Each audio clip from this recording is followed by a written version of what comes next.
Crossed Equestria, written by Metaphor Leia, read by 8th Flame. Chapter 2. Finding that right laughter.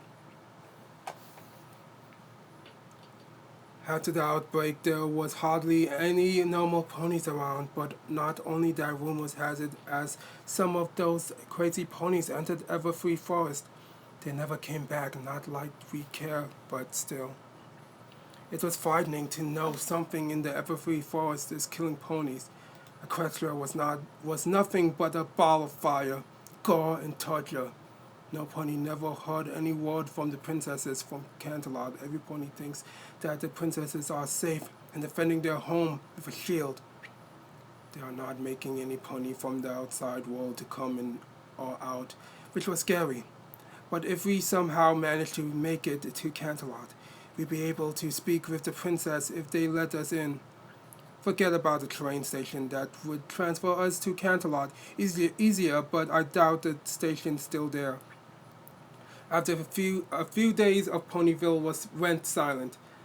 I can remember when I last came down houses. I mean, shit.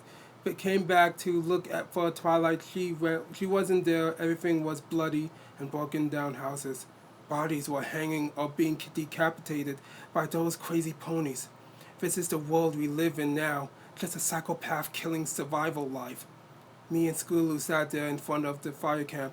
I made it. It wasn't hard to make since I know how to survive, thanks to Twilight's guidebook, How to Survive Through the Wildlife. I found I started to remember everything but this and that, I guess.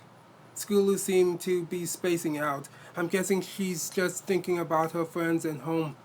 Well, that used to be home. Hey, Rainbow Dash, when do you think we will see our friends again? I looked at Scootaloo and half smiled. Scoots was right.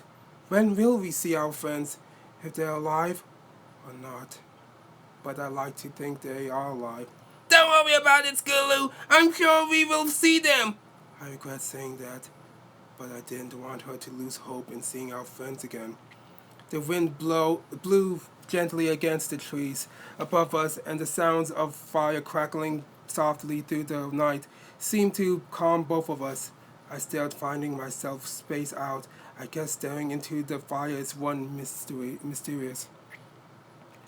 A day passed on, as me and Skulu started walking past the forest, bushes and more weed. Ugh. Sometimes I wonder if there's any survivors out there, I said to Skulu, but she seems to be not around me as I heard her called out my name. I rushed to find Skulu looking ahead with a scared look on her face. What's up, Scoots? I rushed to her side to see what she's looking at, and what I saw shocked me. Pinkie Pie? Pinkie Pie was against a tree as three fillies slowly trotted towards her while giggling madly. You gotta be kidding me, right?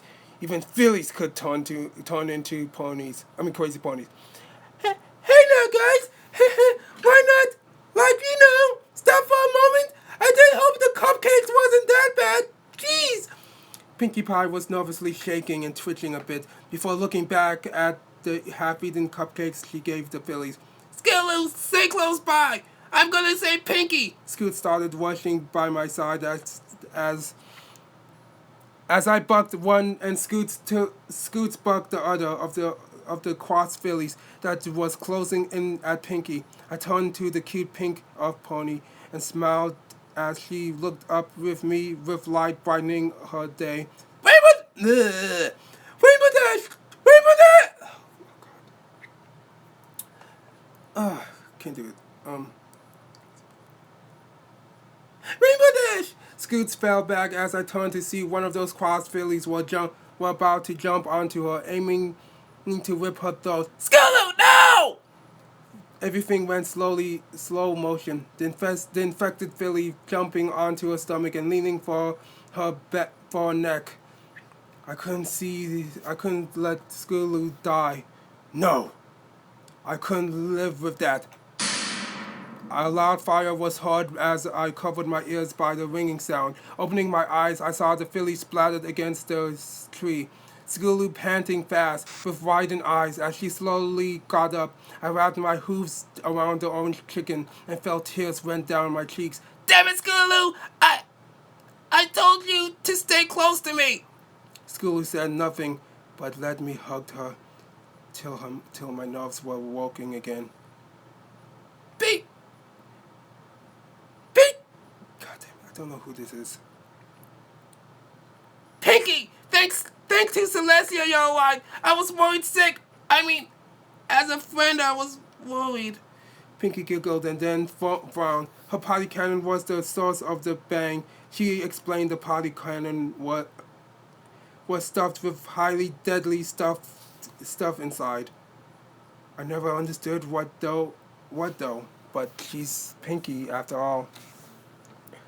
But so, she cleared her throat. I'm kind of scared to know my Tweaky Twitch never warned me about this. It always tells me if something bad will happen. Pinky lips pushed back and thought it was it over again while I stared. Pinkie Pie! I said seriously. I need to know why was she in the forest with Phillies trying to eat her sugars inside out. Yeah, did she? Her sign eyes staring into my own eyes. Why were you being attacked by those Phillies? Pinky nervously looked down and sighed depressingly. She sat down and leaned her back against the tree as Skulu kept watch. I was at Sugar Cube Corners and was baking yummy good snacks for every pony hanging out, and then, well, every pony screaming, and I saw Mrs. Tears started going down her cheeks as I plainly watched my go happy pink hyper friend now breaking down into a wreck. Her mane went unproof as she tried looking for words to the events. I wrapped my hooves around her and kept her close, feeling her wet, cold like warm tears go down my shoulder and back to my rings a bit.